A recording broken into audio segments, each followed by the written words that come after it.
राहुल गांधी इतने बड़े टीका से इतना बड़ा लगा लिए, एक चंदन से 5 चंदन, कपड़ा सफेद से गेरुआ। क्या आपने नहीं देखा क्या? प्रियंका गांधी वही ड्रेस, कांग्रेस के नेता कह रहे मौलाना आप टोपी पहन सकते हैं, राहुल गांधी टीका नहीं लगा सकते? नहीं लगा सकते, यही तो मैं कह रहा हूँ। अरे मैं कह रहा हूँ सरासर मोम हो या संग हो जा, दुरंगी छोर एक रंग हो जा, लेकिन हिंदू बन नहीं रहे और मुसलमानों को छुरा मारे जा रहे हो। आप तुष्टीकरण हिंदुओं का भी और मुसलमानों का दोनों का कर रहे हो, तो आपसे अच्छा तो भाजपा है, खुल के हिंदू है, कोई टेंशन नहीं है। बाबा योगी आदित्यनाथ थे, अब बालकनाथ भी आ गए, कितने नाथ आ जाएंगे, कोई टेंशन नहीं। मैं आपको ये नहीं कहता हूँ कि आप टीका मत लगाइए, मैं राहुल गांधी जी को चुनौती देता हूँ आपके चैनल के माध्यम से कि आप कहिए कि बाबरी मस्जिद में मूर्ति हमारे पूर्वज ने रखी थी, ताला हमारे पूर्वज ने लगाया था। ये कहिए कि मेरे स्वर्गीय पिता ने बाबरी मस्जिद का ताला खुलवाया था। ये कांग्रेसी कहते तो है ताला हमने खुलवाया, माँ ने दूध पिलाया। मैं बड़ी बात कर रहा हूँ, राहुल गांधी जी को अगर माँ ने दूध पिलाया है तो मंच से बोले कि शिलान्यास मेरे पिताजी ने करवाया, बाबरी मस्जिद को हमने शहीद करवाया पीवी नरसिम्हा राव के रहते हुए। बोलो ना, न हिंदू बन रहे हो न मुसलमान, साथ छुपते भी नहीं, सामने आते भी नहीं, ये नहीं चलने वाला है। टिकट के बंटवारे से लेकर मैनेजमेंट तक, चुनाव प्रचार तक, एक दलित चेहरा बताइए जो हेलीकॉप्टर से उड़ रहा हो कांग्रेस की तरफ से, एक आदिवासी नेता बताइए जो हेलीकॉप्टर से उड़ रहा हो कांग्रेस की तरफ से, एक मुस्लिम नेता बताइए जो हेलीकॉप्टर से उड़ रहा हो कांग्रेस की तरफ से। लेकिन भाजपा ने क्या किया? भाजपा की टीम 4-5 लेयर पर काम कर रही थी। आदिवासियों की पूरी टीम लगी थी, दलितों की पूरी टीम लगी थी, मुसलमानों में भी वो काम करवा रहा खामोशी से, ईसाइयों में भी काम करवा रहा खामोशी से। लेकिन उसी राजस्थान की धरती पर जब कन्हैया लाल का सर धन से जुदा हुआ और उसको भाजपा ने भुनाने की कोशिश की, तो अशोक गहलोत कन्हैया लाल के घर गए। उनके परिवार के मैंने कन्हैया लाल के परिवार से एक सदस्य को सरकारी नौकरी दी और मुआवजा कंपनसेशन 1 करोड़ रुपया।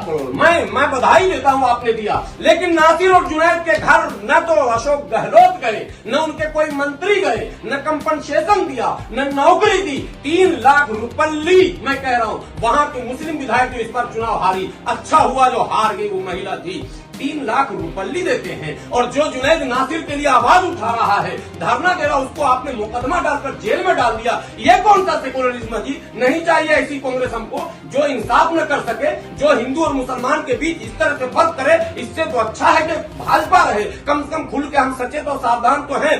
बाबा बागेश्वर जो संविधान के खिलाफ हिंदुत्व राष्ट्र की बाकायदा वकालत ही नहीं करते, बल्कि उसके लिए अभियान चलाते हैं, उनके दरवाजे कमलनाथ क्यों गए? कमलनाथ वहां मत्था क्यों टेका? ये सवाल। मैं कमलनाथ के मंदिर जाने, हिंदू होने पर बात नहीं कर रहा हूं, लेकिन वो बाबा जो डंके की चोट पर यह कह रहा कि मैं हिंदू राष्ट्र बनाऊंगा, उस बाबा के दरवाजे कमलनाथ मत्था टेकने क्यों गए? पहले कमलनाथ ये बताएं कि वो हिंदू राष्ट्र बनाना चाहते हैं नहीं चाहते हैं, अगर चाहते हैं तो फिर कांग्रेस में वो क्या कर रहे हैं, उनको भाजपा में जाना चाहिए। हेलो दोस्तों, इस वक्त मेरे साथ हाफिज गुलाम सरवर जो राजनीतिक विश्लेषक है, आइए इनसे बातचीत करते हैं। जिस तरीके से 3 राज्यों में कांग्रेस की हार हुई है, जहां पर कांग्रेस दावा कर रही थी कि वहां पर फुल बहुमत से सरकार बनाने जा रही है, लेकिन रिजल्ट आने के बाद जो है तीनों राज्य कांग्रेस के हाथ से निकल गई।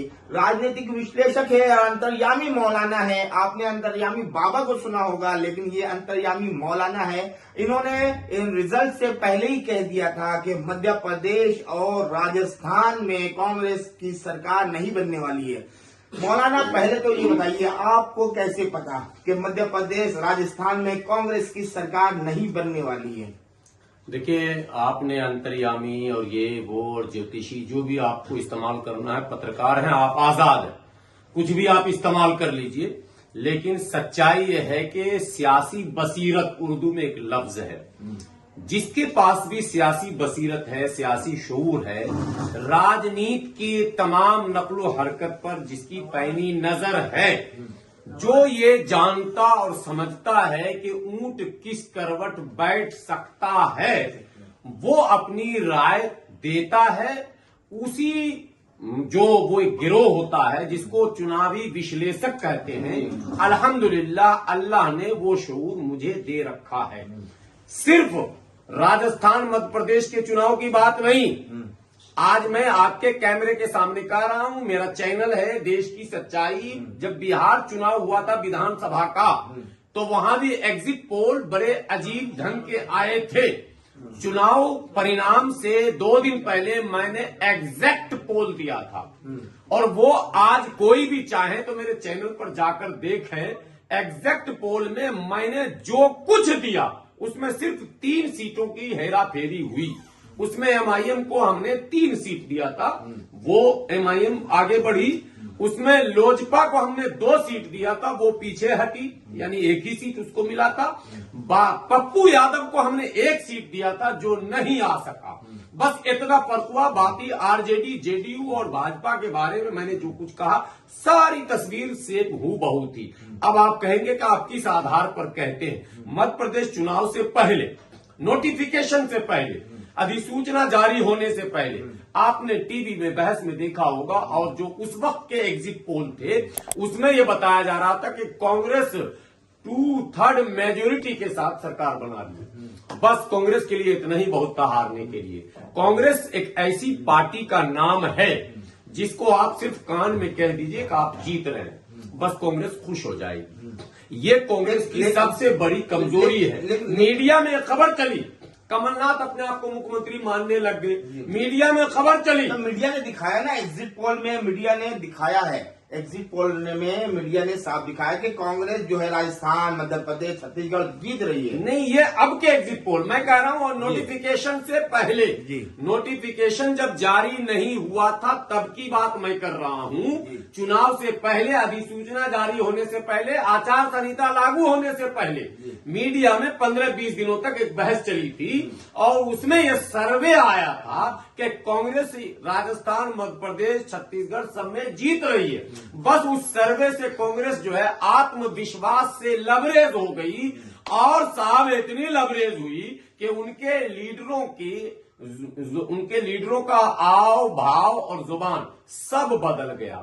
वो कांग्रेस जो बार बार इंडिया गठबंधन बनाने की वकालत कर रही थी, वो कांग्रेस के लीडर जो पटना, मुंबई, बेंगलोर मीटिंग कर रहे थे, वो कांग्रेस के लीडर जो नीतीश कुमार को पटना बुलाकर मीटिंग कर रहे थे, वो कांग्रेस के लीडर जो अखिलेश यादव को दिल्ली बुलाकर मीटिंग कर रहे थे, वो कांग्रेस के लीडर जो तेजस्वी यादव और देश के सभी नेताओं को बुलाते थे दावत देकर, उनका सारा सिस्टम चेंज हो गया, और उनसे मिलने वाले गेट के बाहर खड़े रहे, और उन्होंने कहा नहीं, अब हमको किसी की जरूरत नहीं है, अब तो हमारा 3 मुख्यमंत्री बनने जा रहा है, और ये सेमीफाइनल है, मैं जीत रहा हूं और फाइनल भी मैं ही जीतूंगा। एक बात मैं दरमियान में कह दूं, अगर कांग्रेस जीत जाती, अगर कांग्रेस जीत जाती तो इंडिया गठबंधन कभी नहीं बनता, और कांग्रेस अब हार भी गई है तो भी अब इस गठबंधन में कोई दम नहीं आएगा। क्यों? इसके जिम्मेदार सिर्फ कांग्रेस है। वजह कि जब आपने गठबंधन बना लिया, इनकी 3 मीटिंगें हुई इंडिया गठबंधन की, और पूरा खाका तय हुआ कि हम सारी इतनी पार्टियां मिलकर लड़ेंगे, तो भैया कहां लड़ोगे, कब लड़ोगे? भाई ये सवाल है ना। तो आपको मध्य प्रदेश में लड़ना चाहिए था।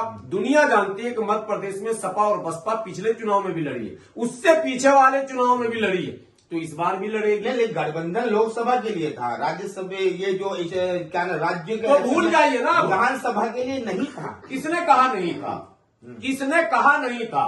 जनता को आपने धोखे में क्यों रखा? फिर आपने पहले गठबंधन क्यों बनाया? आज जनता आपसे सवाल कर रही है कि हम तुम पर भरोसा कैसे करें? तुम्हारा लीडर तो अखिलेश को पहचानता भी नहीं है। कल लोकसभा चुनाव के बाद अगर कहीं दिल्ली में बोल दिया यही बात कि कौन अखिलेश, तब क्या होगा? तो क्या लगता है आपको इसका भी इम्पैक्ट पड़ा है? जिस तरीके से कमलनाथ ने अखिलेश यादव को पहचानने से इनकार कर दिया, कौन अखिलेश यादव, तो इस तरीके से जिस तरीके से बेइज्जती हुई, अखिलेश यादव की बेइज्जती करी है, अखिलेश यादव ने पलट जवाब दिया कि चिरकुट नेता, कांग्रेस अपने चिरकुट नेताओं को कह दे कि हमारी पार्टी के बारे में ना बोले। अखिलेश यादव ने यह भी कहा कि कांग्रेस चोर है और जनता उस पर एतमाद ना करे। क्या लगता है उसी का परिणाम है? अब मैं 3-4 बातें हैं, एक फैक्टर नहीं हार का, एक ये फैक्टर तो है ही, दूसरा सबसे बड़ा फैक्टर ये है कि इस देश में लड़ाई किससे? कांग्रेस की लड़ाई किससे? कांग्रेस की लड़ाई किससे है? भारतीय जनता पार्टी से। एक बिल्कुल साफ साफ है, बिल्कुल। भाजपा हिंदुत्व की अलंबरदार है, भाजपा हिंदुत्व की ब्रांड एम्बेसडर, भाजपा हिंदुत्व की प्रतीक है, भाजपा सनातनियों की रक्षक है नहीं ये मैं नहीं कह रहा हूं, मगर माना तो यही जा रहा। इसी पर वोटिंग, इसी पर भाषण, इसी पर घेराबंदी सब कुछ हो रहा।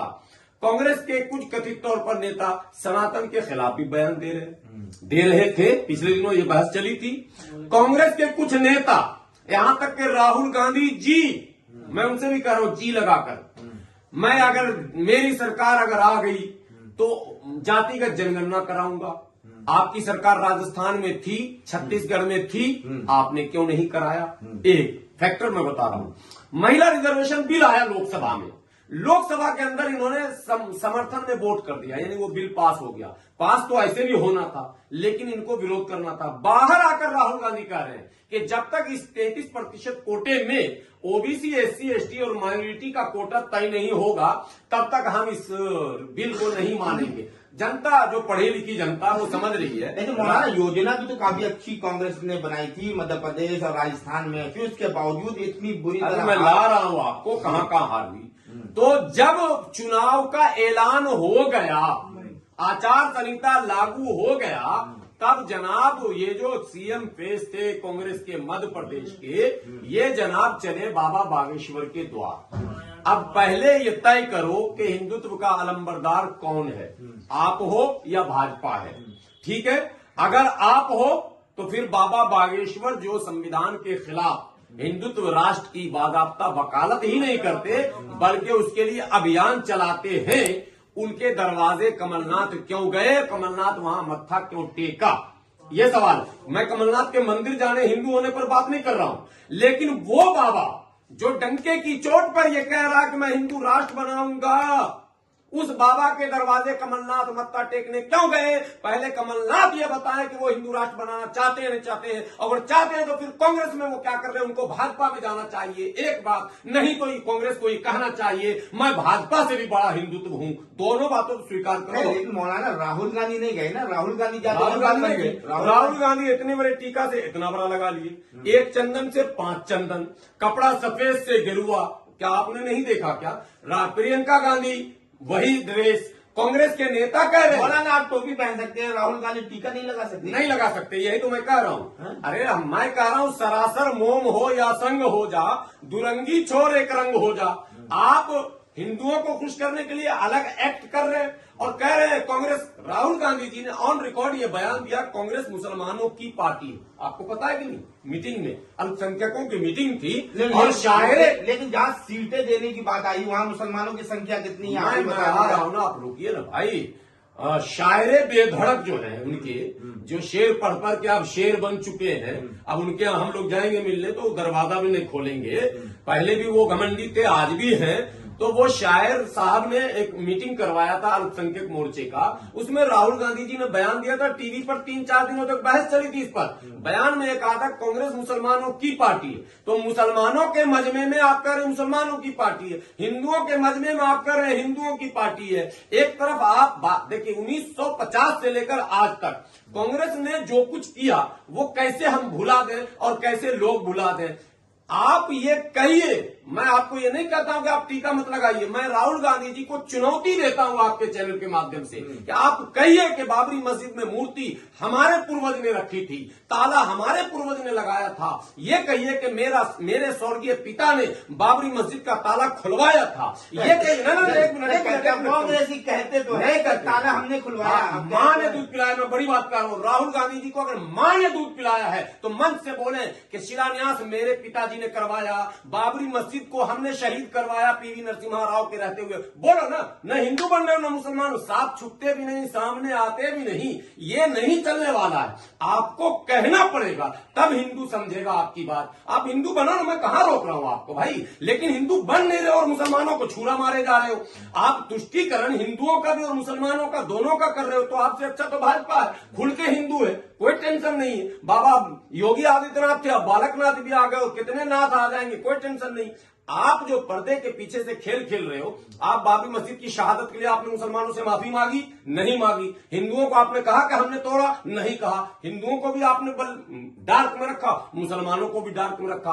दंगे फसाद और मुसलमानों की नौकरियों का पूरा जो शिजरा है वो ये बताता है कि कांग्रेस सेकुलर नहीं है। तमाम अपर कास्ट और ब्राह्मणों को टिकट, मुख्यमंत्री भी अपर कास्ट, बात कर रहे हैं जातिगत जनगणना की, आपको स्वर्ण वोट देगा ही नहीं जाति। कास्ट सेंसस का नाम आते ही स्वर्ण मतदाता के कान खड़े हो जाते हैं, क्योंकि बिहार में जो रिजल्ट आया वो ये आया कि 10% अपर कास्ट लोग हैं, तो इसका मतलब है कि इनके कान खड़े हैं। राहुल गांधी जी ये गलती कर बैठे, उन्हें कास्ट सेंसस की बात ही नहीं करनी थी। अरे भाई आप अच्छे एजेंडे पर जा रहे हो, हिंदू वाले पे तो जाओ, हिंदुत्व के पीछ पर खेलो, देख लो असली हिंदू कौन है, मोदी जी है या आप, और दोनों कुश्ती लड़ लो। अब हमको ठगने के लिए, बहुजनों को ठगने के लिए, दलितों और आदिवासियों को ठगने के लिए नए नए शगुफे छोड़ते हो। टिकट के बंटवारे से लेकर मैनेजमेंट तक, चुनाव प्रचार तक। एक दलित चेहरा बताइए जो हेलीकॉप्टर से उड़ रहा हो कांग्रेस की तरफ से, एक आदिवासी नेता बताइए जो हेलीकॉप्टर से उड़ रहा हो कांग्रेस की तरफ से, एक मुस्लिम नेता बताइए जो हेलीकॉप्टर से उड़ रहा हो कांग्रेस की तरफ से। बताइए नाम। इमरान प्रतापगढ़ी की कितनी सभाएं हो गई, बहुत बड़े शायर हैं, राज्यसभा में भी है, अल्पसंख्यक मोर्चा के चेयरमैन भी हैं, तो हेलीकॉप्टर से कहां कहां इनका प्रोग्राम हुआ, जरा हमको बता दीजिए आप। लेकिन भाजपा ने क्या किया?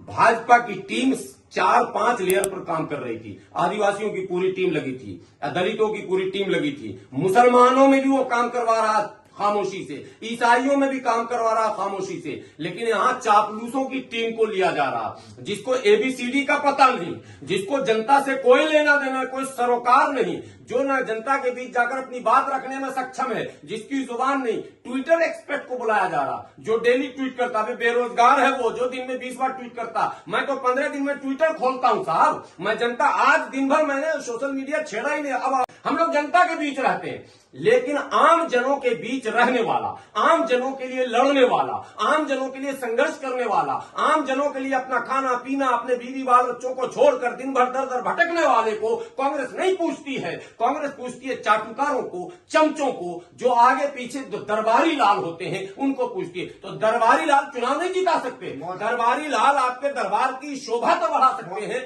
चुनाव नहीं जिता सकते हैं। मौलाना इतनी नफरत कांग्रेस से, अब नफरत ला रहा हूं, राजस्थान नफरत बता रहा हूं, कहां कहां फेल हुई। अशोक गहलोत बहुत अच्छा काम कर रहे थे, काम में कोई कमी नहीं, इनकी योजनाएं भी विकास की सब अच्छी थी, सारे एक्सेप्टेबल थे, महंगाई पर भी बात हो रही थी। लेकिन उसी राजस्थान की धरती पर जब कन्हैया लाल का सर तन से जुदा हुआ और उसको भाजपा ने भुनाने की कोशिश की, तो अशोक गहलोत कन्हैया लाल के घर गए, उनके परिवार के, मैंने कन्हैया लाल के परिवार से एक सदस्य को सरकारी नौकरी दी और मुआवजा कंपनसेशन 1 करोड़ रुपया। मैं बधाई देता हूं आपने दिया, लेकिन नासिर और जुनैद के घर न तो अशोक गहलोत गए, न उनके कोई मंत्री गए, न कंपनसेशन दिया, न नौकरी दी। 3 लाख रुपल्ली मैं कह रहा हूं। वहां के मुस्लिम विधायक जो इस बार चुनाव हारी, अच्छा हुआ जो हार गई, वो महिला थी।